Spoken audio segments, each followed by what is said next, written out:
দুর্নীতি দমন কমিশনের দুদক সাবেক 2 কমিশনার সহ সচিব পদমর্যাদার 12 জন কর্মকর্তাকে তলব করা হয়েছে।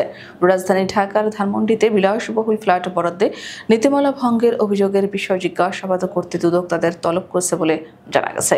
বৃহস্পতিবার দুদকের মহাপরিচালক আক্তার হোসেন বিষয়টি নিশ্চিত করে বলেন, অভিযোগের বিষয় জানতে জিজ্ঞাসাবাদ করা অনুসন্ধান দলের রুটিন কাজ। 12 কর্মকর্তার মধ্যে দুদকের সাবেক কমিশনার মোজাম্মেল হক খান, সাবেক কমিশনার জহুরুল হক, সাবেক সচিব মোহাম্মদ ইউনুসুর রহমান, সাবেক সচিব এম.এ. কাদেরকে আগামী 17 সেপ্টেম্বর, আইজিআর এর সাবেক চেয়ারম্যান ডক্টর এম আসলাম আলম, সাবেক সচিব আক্তারি মমতাজ, সাবেক সচিব মোহাম্মদ সিরাজুল হক খানকে আগামী 18 সেপ্টেম্বর তলব করা হয়েছে। অন্যদিকে সাবেক রেজিস্ট্রার জেনারেল সৈয়দ আমিনুল ইসলাম, মাধ্যমিক ও উচ্চশিক্ষা অধিদপ্তরের সাবেক মহাপরিচালক অধ্যাপক নেহাল আহমেদ, সাবেক সচিব মোহাম্মদ আনিসুর রহমান ও সাবেক সিনিয়র সচিব এস.এম. গোলাম ফারুককে আগামী 21 সেপ্টেম্বর তলব করা হয়েছে।